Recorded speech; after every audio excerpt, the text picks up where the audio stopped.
इजाजत हो तो मैं बोलूं।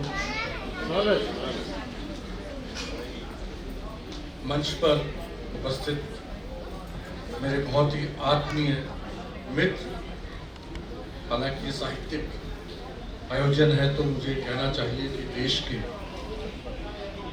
बहुत ही ख्याति प्राप्त चिंतक, व्यंग्यकार, रचनाकार हरीश नवल,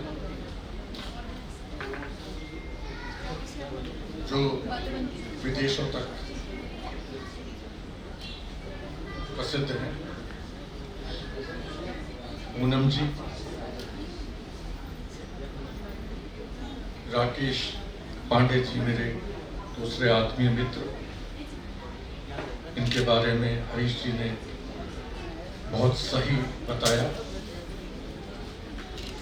रेखा जी जो यहाँ संचालन कर रही हैं खूबसूरत, और Renu ji, Renu Srivastava, the N Chandra magic में हमारे जोशी जी दंपति यहाँ पर उपस्थित हैं।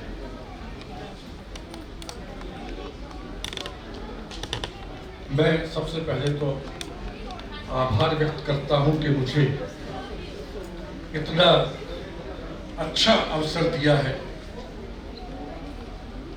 इतने समृद्ध कार्यक्रम में, समृद्ध लोगों के बीच में मुझे आप सबको सुनने का मौका मिला है। सबसे पहले संपर्क किया था हरीश नवल जी के नाम के संदर्भ के साथ विनय पवार जी ने,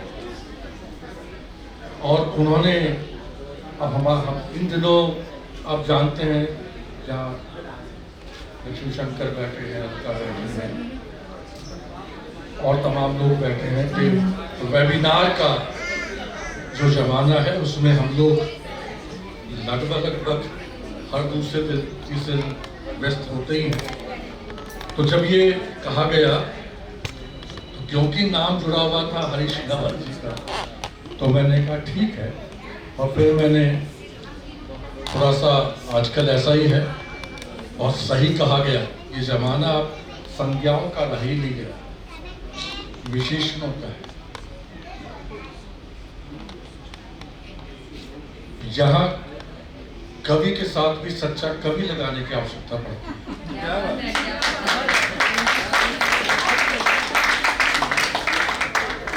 वो राजनेता हो, वो कहीं पर भी हो, विशेषण का युग चल रहा है। विशेषणों के बगैर हम मात्र संज्ञाओं के सहारे नहीं जी सकते। ये ऐसा प्रतिष्ठा है, अजीब प्रतिष्ठा है।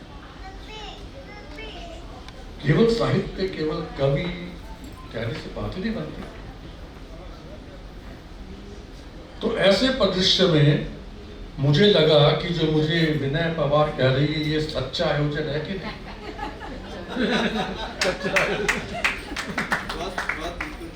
तो मैंने हरीश जी को लिखा व्हाट्सएप पे, याद होगा इनको, कि आपके संदर्भ से भाई फोन आया है, हाँ तो कर दी है, लेकिन तो हरीश जी ने बताया कि ये सही है, आयोजन सच्चा है। और उसके बाद हरीश जी ने कहा कि देखिए आपको तो पहले दिन ही, कुछ और दिन तय हुआ था, विनय ने अपने उस तरीके से, हरीश ने नहीं आप उसको छोड़िए, पहले ही दिन जो उद्घाटन सत्र है उसी में शुरुआत आपको ही करनी है। तो मुझे अभी भी याद है, मैंने हरीश से कहा था, हरीश वो सब जैसे पूछते हैं, अब ये व्यंग्यकार के साथ मुश्किल है, पता ही चलता है कब वो व्यंग्य कर रहे हैं, कब विधायक हो, है ना। लेकिन मित्र है मेरे, इन्होंने कहा कि सुविधा रहेगी। तो मैंने अभी तक याद है, मैंने इनसे कहा था कि भाई हरीश मुझसे कह रहा है कि जो सुविधा विसुविधा क्या होती है, तो मैं अगर मान लो कहूंगा नहीं तो तुम अपना जो तुम्हारे पास वीटो अधिकार है उसका उपयोग कर लोगे, इसलिए ऐसी कोई बात नहीं है, बिल्कुल सहर्ष मैं रहूंगा। और फिर मैं जुड़ा। सचमुच जो आप सब ने कहा उसमें मैं अपना स्वर मिला रहा हूं। मैंने भी कल्पना नहीं की थी कि कोई आयोजन इतना महायज्ञ नाम है। हम वैसे मैं जैसे जैसे भी तैयारी है ये यज्ञ महायज्ञ वगैरह जो है ना, इसमें ही मुझे सच्चाई ढूंढनी पड़ती है, साधुओं में भी ढूंढनी पड़ती है। वैसे मैं क्या ढूंढूंगा। तुलसीदास कह गए थे, नारी मुई घर संपत्ति नासी, मूंड मुड़ाए भय सन्यासी। अच्छा, इसमें जो है ना, मैं इसको इसलिए याद करता हूं कि देखिए वो सन्यासी कैसा भी हो, लेकिन इसमें नारी का महत्व बहुत ज्यादा बना तभी जब नारी हुई, उसके बिना उसका कोई अस्तित्व ही नहीं था समाज में। तो इतना बड़ा आयोजन होगा और उसका इस प्रकार से जो ये समापन हो रहा है, उसके बाद मैंने देखा कि जैसे नाम अब तो दोहराने की आवश्यकता नहीं है कि पूरे हम लोग जानते ही हैं, विदेशों में जो जुड़े हुए लोग हैं उनसे भी परिचय है ही। पुष्पता ने कहा, किशन जी और तमाम लोग जुड़े। तो मैं एक तो सबसे पहले आपको ये बधाई देता हूँ, पूरी टीम को बधाई देता हूँ। किसी ने कहा था कि ये सबका काम है, लेकिन जो प्रेरणा स्रोत होते हैं उनका महत्व बहुत बड़ा होता है। इसलिए एन चंद्रा जी, नरेश, संजय जोशी जी, उनको मैं प्रणाम करता हूं कि इतना पीड़ा उठाया।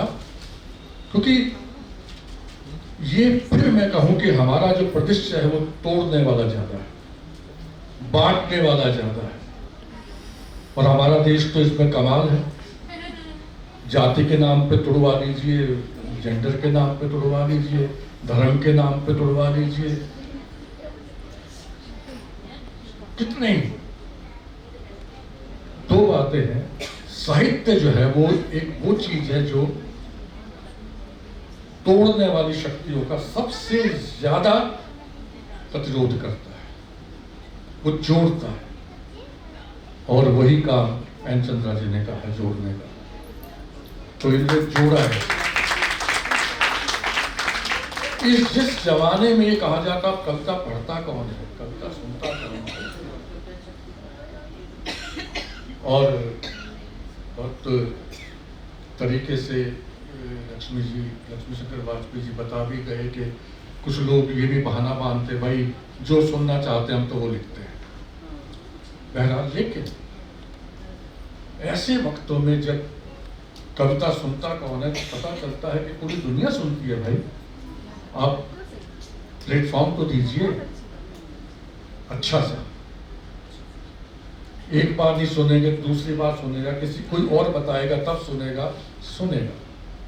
और हम लोग सबको ये होता है कि पूरा फीडबैक नहीं मिलता, लेकिन दूर दराज से पता नहीं कब हमें पता चल जाता है और बताते हैं कि आपको तो हमने सुना है, आपको तो हमने पढ़ा है। साहित्य ऐसी चीज है। मुझे इनको ये सारे आयोजन को देख करके मुझे अपना बचपन याद आ गया, सच बता रहा हूँ। और बचपन में मुझे अपने नाना जी याद आ गए। मैं गांव में 5वीं क्लास तक पढ़ा था, उसके बाद मुझे उस माहौल से निकाल करके दिल्ली शहर में देवनगर करोलबाग में मेरे ननिहाल में लाया गया। अब मैं नहीं जानता किन कारणों से 12-14 साल की उम्र में, हालांकि उस समय अखबारों में बहुत अच्छा बाल साहित्य छपता था, रेडियो पे बहुत अच्छा आता था, उनको मैं पढ़ता था। नाना जी की छोटा सा पुस्तकालय भी था, जिसमें प्रेमचंद, बिहारी, इस तरह के किताबें थी जिनको मैं पढ़ देता था। उनका साहित्यिक अभिरुचि, साहित्यकार नहीं थे, साहित्यिक अभिरुचि थे।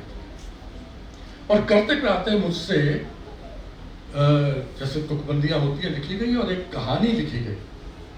अब 14-15 साल में जब मैं लिखा होगा तो कहानी में मैंने पात्र भी वही रख दिए जो सचमुच के थे, यहाँ भी सचमुच है।